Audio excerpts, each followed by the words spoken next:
Iya, jadi sebagai praktisi hukum tentunya saya mesti mengomentari yang objektif ya.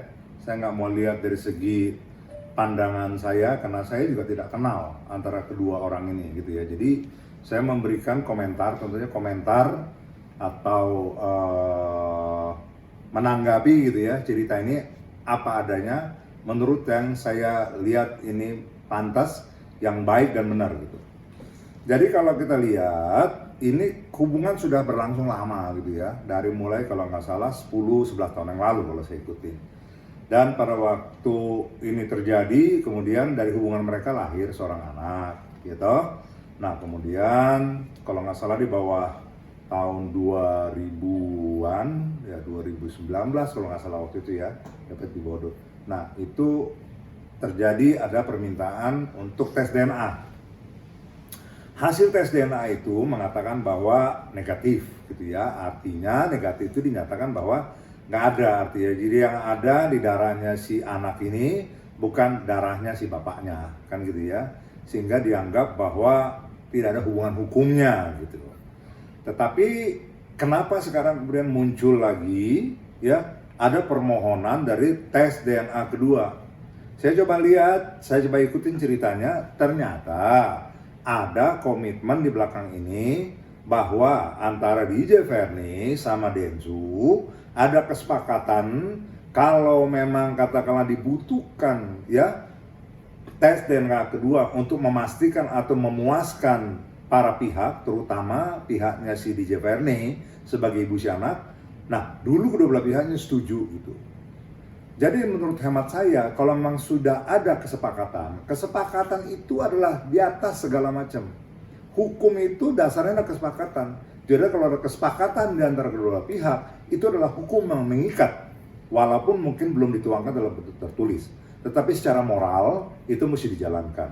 Nah, sekarang persoalannya, apa yang menjadi ketakutan ya oleh Denny Sumargo gitu. Sehingga dia katakanlah ada kesan tadinya itu seolah-olah buat apa, ya kan?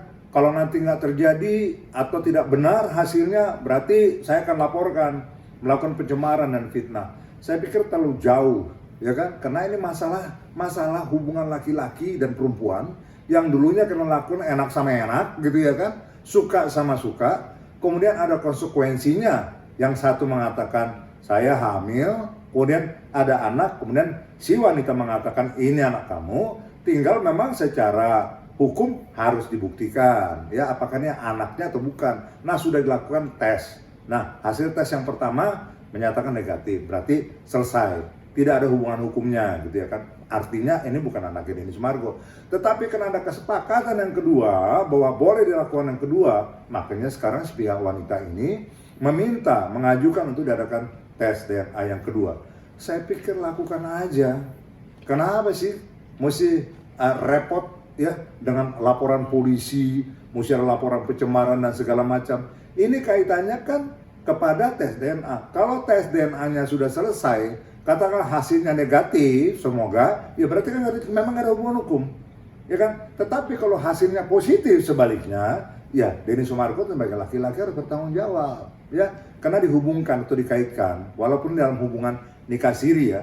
Tetapi putusan Mahkamah Konstitusi waktu kasusnya dulu kalau nggak salah itu Menteri Setnek zaman dulu ya itu sudah pernah oleh si perempuannya itu saya lupa penyanyi dangdut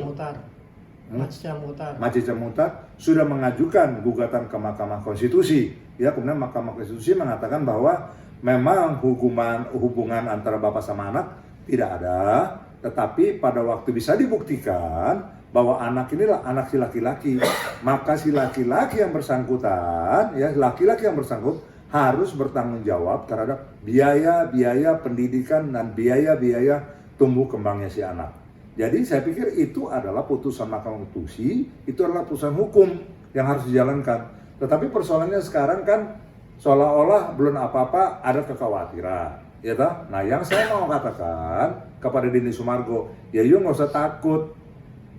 Ya kan ada pepatah bilang berani karena benar, ya kan takut karena salah. Jadi kalau memang sampai saat ini merasa benar, ya lakukan aja, ya toh. Karena saya pikir masyarakat juga memang menarik mungkin ya mengikuti kejadian seperti ini, tetapi saya pikir nggak ada nilai pendidikannya, nggak ada ke masyarakat.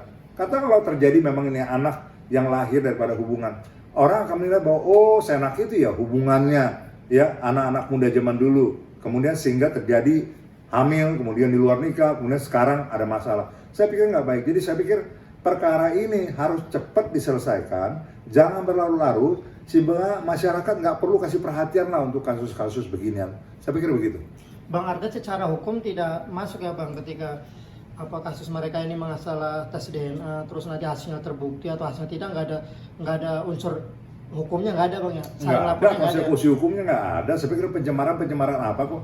Orang dia sebagai ibu katanya yang merasa bahwa anak ini ada kaitannya karena ada hubungan dulu dengan Denny Sumargo, merasa bahwa ini anak saya, ya kan?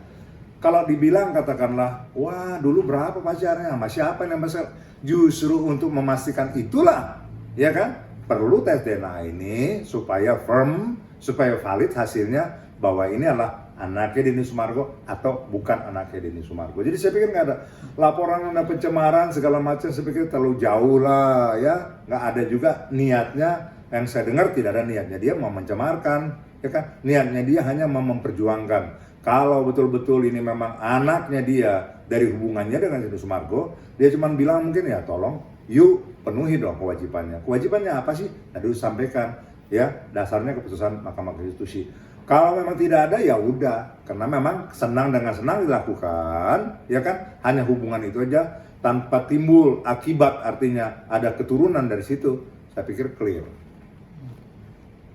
Oke. Mantap. Oke, mantap foto dulu Bang.